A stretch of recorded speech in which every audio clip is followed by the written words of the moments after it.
છે અને જેણે આપણું જીવન નમસ્કાર ચાલો આજે એક એવી ચીજ વિશે વાત કરીએ જે આપણી આસપાસ લગભગ બધે જ છે અને જેણે આપણું જીવન જ બદલી નાખ્યું છે કમ્પ્યુટર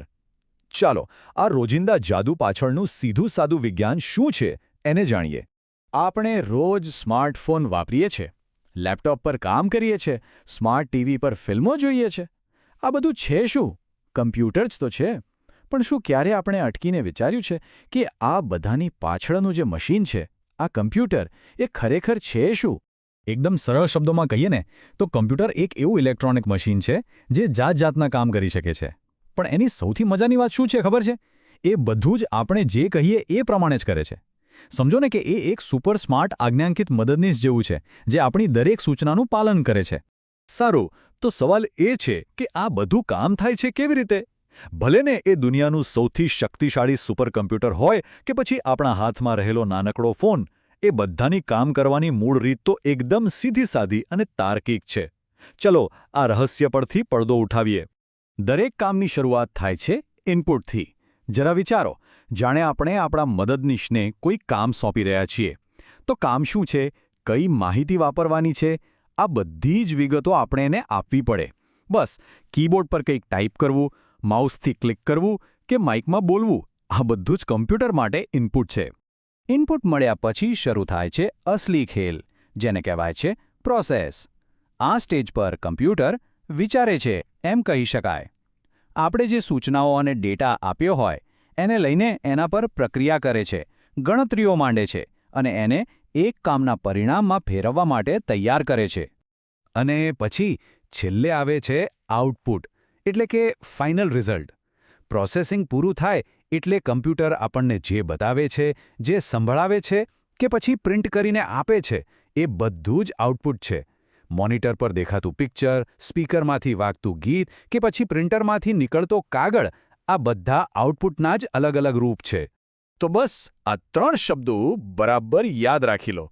ઇનપુટ પ્રોસેસ અને આઉટપુટ આ સ્લાઇડમાં જે સિમ્પલ સાયકલ દેખાય છે ને એ જ દરેક ડિજિટલ મશીનના દિલમાં ધબકે છે આ કમ્પ્યુટરની દુનિયાનો મૂળભૂત મંત્ર છે પછી ભલે આપણે ગેમ રમતા હોઈએ કે ઈમેલ લખતા હોઈએ ચાલો આપણે પ્રોસેસ તો સમજી લીધી પણ સવાલ એ છે કે આ પ્રોસેસ કરે છે કોણ હવે સમય છે કમ્પ્યુટરના એ બ્લેક બોક્સની અંદર ઝાંકવાનો અને એના મુખ્ય હીરોને મળવાનો જે આ બધો જાદુ કરે છે જુઓ ઇનપુટ માટે કીબોર્ડ માઉસ છે આઉટપુટ માટે સ્ક્રીન છે આ બધું તો આપણે જોઈ શકીએ છીએ અડી શકીએ છીએ પણ પેલું જે વચ્ચેનું જાદુઈ કામ છે પેલું પ્રોસેસિંગ એ ખરેખર કોણ કરતું હશે અને આ છે જાદુગર સેન્ટ્રલ પ્રોસેસિંગ યુનિટ એટલે કે સીપીયુ એને કમ્પ્યુટરનું મગજ કહેવામાં આવે છે અને બિલકુલ સાચું છે કારણ કે બધી જ સૂચનાઓનું પાલન કરવું ગણતરીઓ કરવી અને બધા જ મહત્વના નિર્ણયો લેવાનું કામ અહીં જ સીપીયુમાં જ થાય છે આ ચિત્ર જુઓ કેટલું સરસ રીતે બતાવે છે કે સીપીયુ કેવી રીતે સેન્ટરમાં રહીને બધું સંભાળે છે એ ઇનપુટ મેળવે છે મેમરી સાથે વાતચીત કરે છે અને પછી આઉટપુટને શું કરવાનું છે એ કહે છે એમ કહી શકાય કે આખા ઓર્કેસ્ટ્રાનો કંડક્ટર આ સીપીયુ જ છે હવે આ શક્તિશાળી મગજની અંદર પણ બે મુખ્ય ભાગ છે એક છે એએલયુ જે ગણિત અને તર્ક વિતર્કના બધા કામ સંભાળે છે મતલબ કે સરવાળા બાદબાકી સરખામણી બધું જ અને બીજો છે સીયુ એટલે કે કંટ્રોલ યુનિટ આ તો જાણે ટ્રાફિક પોલીસ જેવો છે કમ્પ્યુટરના બધા ભાગો વચ્ચે ડેટા ક્યાં જશે ક્યારે જશે એ બધું જ મેનેજ કરે છે હવે કોઈપણ કામ કરવા માટે સીપીયુને યાદશક્તિની જરૂર તો પડે જ જેને આપણે મેમરી કહીએ છીએ આ મુખ્યત્વે બે પ્રકારની હોય છે એક છે પ્રાઇમરી મેમરી જેમ કે રેમ એ કામ ચલાવવું ડેસ્ક જેવી છે જ્યાં સીપીયુ હાલનું કામ કરે છે તે ખૂબ જ ઝડપી છે પણ લાઈલ ગઈ કે બધું સાફ અને બીજી છે સેકન્ડરી મેમરી જેમ કે હાર્ડ ડિસ્ક આ એક કાયમી કબાટ જેવી છે થોડી ધીમી છે પણ માહિતીને હંમેશા માટે સાચવી રાખે છે ઓકે તો આપણે કમ્પ્યુટર કેવી રીતે બનેલું છે અને કેવી રીતે કામ કરે છે એ તો જોયું પણ એવી તો કંઈ ખાસિયતો છે જેને આટલું અદ્ભુત અને ઉપયોગી બનાવે છે ચાલો હવે એની કેટલીક સુપર પાવર્સ પર એક નજર નાખીએ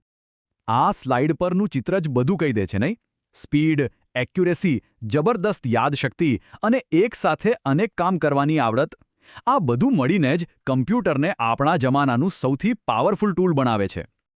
ચાલો આ ગુણધર્મોને જરા ફટાફટ જોઈ લઈએ પહેલું છે ગતિ, એટલે કે આંખના પલકારામાં લાખો કરોડો ગણતરીઓ.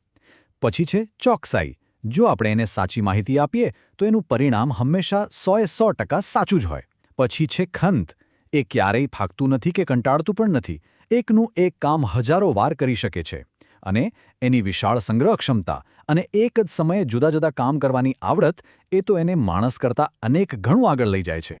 પણ હા, એક ખૂબ જ મહત્વનો નિયમ યાદ રાખવા જેવો છે, ગાર્બેજ ઇન ગાર્બેજ આઉટ, એટલે કે GIGO.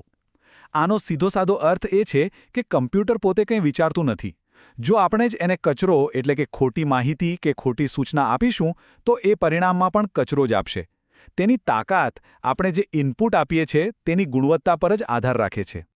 તો ટૂંકમાં કહીએ ને તો આજની ચર્ચાનો સાર એ છે કે કમ્પ્યુટર એક એવું શક્તિશાળી સાધન છે જે ઇનપુટ, પ્રોસેસ અને આઉટપુટના એક સરળ સિદ્ધાંત પર કામ કરે છે. એનું મગજ CPU છે અને એની સ્પીડ, ચોકસાઈ અને સ્ટોરેજ કેપેસિટી જેવી ખાસિયતો જ એને આજના જમાનાનું એક અનિવાર્ય અંગ બનાવે છે.